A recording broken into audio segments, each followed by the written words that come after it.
This podcast is here to educate on the power of sound, the possibilities of sound, and the accessibility of sound in marketing to all brands, both big and small. Sound marketing is a great way to break through the noise that visual marketing creates. This podcast breaks down what has happened, is happening, and insights on what's happening in the future. But the biggest takeaway is that you can be a company of one or a company of 1,000. Sound marketing is accessible and affordable for us all. My name is Jeanna, and I'm head of audio at Dreamr Productions and Stageham Entertainment. I create sound identities for companies, brands, individuals, and events. I've been in the music industry since 2003 and have worked on a ton of different projects in traditional and new media. During my time of self-discovery, I've realized something very important. The landscape of everything in this world is changing and evolving at a ridiculously fast rate. In order to thrive, we have to understand a little bit of everything, and that's how I came upon my self-led marketing and advertising education. I realized that my knowledge and passion for music and sound plays a huge part in what's happening in marketing, and that what I have to offer is valuable far beyond my own small footprint. In the past, sound was underutilized and pretty much ignored in marketing. However, the tides are turning and it's becoming more and more prevalent every single day. With the huge focus on voice-activated technology, AI, AR, and even the rise of podcasting, it is clear that if you don't have a unique voice, you will be lost in the ever-increasing noise. But here's the great news. Because of the never-ending, always-increasing forms of digital media and online advertising possibilities, we have more opportunities than ever before to make ourselves heard and be creative in defining our unique sonic identity. And that's exactly what I talk about in my episodes. So come on over for a bit and let's explore this fascinating new frontier together. Today's episode is about thinking differently about how you market yourself and your brand. Pandora started something in January that I find really fascinating, and it's called Pandora Stories.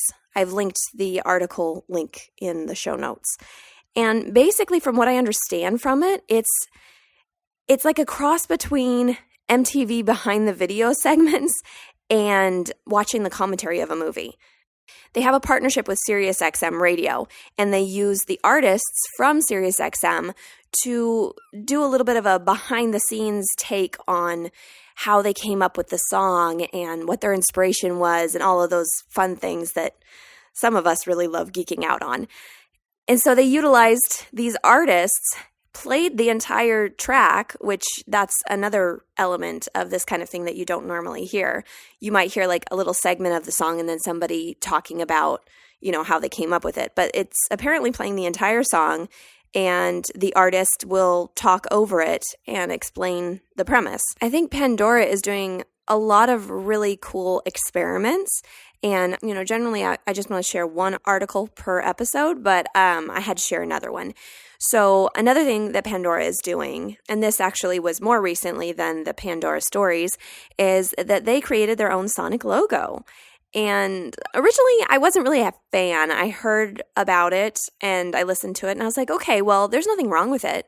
But how do you define one sound that defines all different musicalities that are over their whole platform? The sonic logo that I heard was very upbeat and peppy and like kind of poppy and stuff. And I was like, well, that doesn't really reflect, their grunge rock artists or their classical artists. It doesn't reflect their podcasters. So I made a comment on LinkedIn, kind of shared it and everything. And I actually got in contact with Steve Keller, who is Pandora's new sound strategist.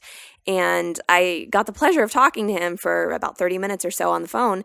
And, I drink the Kool-Aid now. He kind of explained that this was like the first of a rollout of, I think he said 5 different sonic logos. And the premise is that they're all built off of the foundational logo that they have for Pandora. So from that inspiration, they bridged off 5 different elements, but they all kind of come from the same foundation, which is really cool. I haven't heard the other 4 yet, but I really appreciate that because I was really curious. I was kind of scratching my head, like how do you define an entire musical catalog? So yeah, I'm excited to hear the other rollouts to see how they put these all together because it makes sense. It's important to have a sonic logo that represents your entirety, but when you have a situation like this, you have to fudge it here and there. It'll be exciting to see what they came up with. But basically, it's a rollout of an assortment of different sounds, all based around a central concept. And the central concept was built upon their visual logo of the P with lots of colors in it and all of that stuff. All this to be said, I'm really impressed with what Pandora is doing and what they're trying to do. I'm very excited that they are experimenting, kind of throwing some stuff at the wall and see what sticks. In this day and age, you got to do a little bit of that. And a company like Pandora, you've got a little bit of capital behind it. So might as well utilize that, right? I'm actually surprised that Spotify hasn't done this yet. I've heard that they are working on stuff. They're working on things under the radar, but they just haven't released anything publicly. But I'm just kind of surprised because I kind of foresaw Spotify as a stronger player than Pandora. But I'm also learning that they're actually two very different platforms, which I was not aware of. I kind of thought that they were both functioning the same way. I even found out that Pandora is going to be available on Waze pretty soon, according to the article. Not sure how that works, but I'm excited to hear more. What I've been working on is a short film that I just finished. One of the first questions that I asked was, are you in love with the temp music? Because she had specific spots for, her temp music. And, you want to know before you start crafting things, like how in love are they? Did they just throw something in there, or are they really, really set on the sound that created? What you want to hear is, I didn't really put much thought into it and all that stuff. So then you've got all this creative opportunity. And so I heard back from her and she goes, oh, I absolutely love it. I'm like, great. Okay. So I had to approach it slightly differently. You can still be creative when you're following a structure that's already been put in place, but it is limiting to a certain extent. So I kind of took on the approach that I do with sonic branding and took these, I think there were 5 temp tracks that we were working off of. I had to sit back and say, okay, what is the essence of this track? What is it that she loves so much? So I listened to them as a whole and I listened to them individually to try and pick it apart. So that's kind of what I did. I was like, okay, well, I feel like she really likes the flow of this rhythm. These instruments fascinate her. It was a very somber, melancholy sound, very ambietic, that sort of thing. And so from kind of extracting those elements, I was able to put together my own take, not necessarily on those artists, but my take on the effect of the music that it had on that director. I kept certain factors like certain rhythms and certain instrumentation, but it kind of turned into my own cues. And the result was amazing. What ended up happening was I was trying to base each of these scenes on a thematic idea. So she had one temp track was in 5 or 6 different cues. So what I tried to do was create one cue with 5 different slight variations depending on what was happening in the scene. And and so anyways, what ended up happening was she was listening to my music and we got to almost the end of the project and she said, you've gotten it to the point where I can't even listen to it with the temp music anymore because the temp music doesn't fit. I just want your stuff now.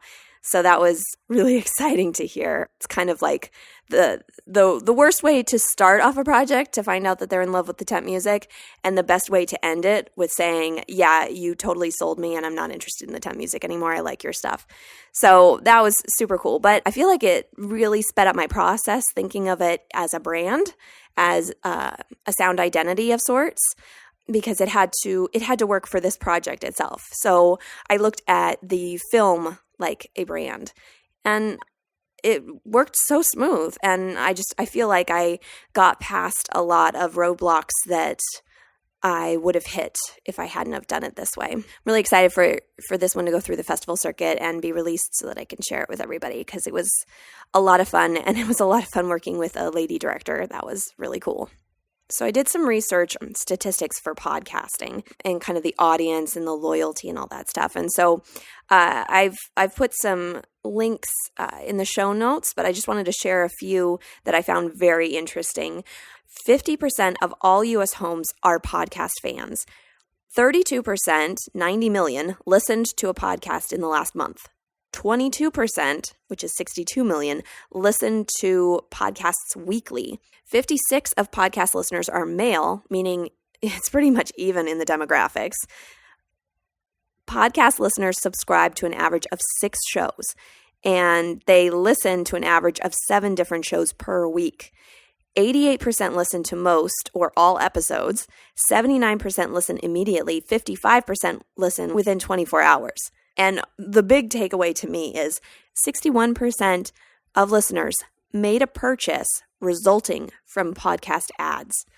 So I wanted to list that because if you're into marketing and you're trying to figure out, how do we fit in here? How do we work this landscape? Is it really that important? Because 61% sounds really high to me.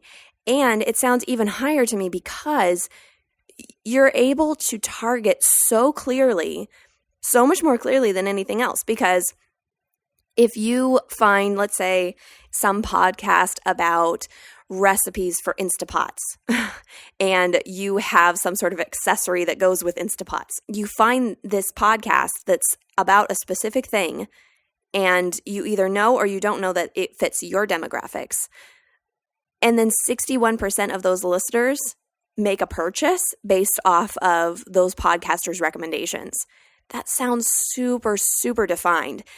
And it sounds like a no-brainer on your marketing spend. You're going to get your money back. If you target the right podcast, you're going to get your money back, if you have a good product.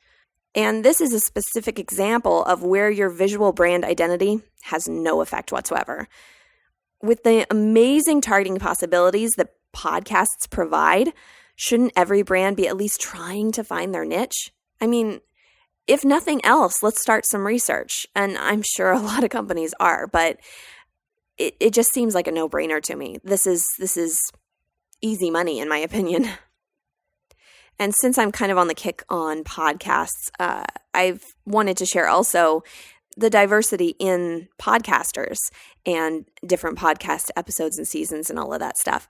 I joined a Facebook group, or several recently, of other podcasters just to get kind of ideas on how I formulate my podcast and how I edit other people's.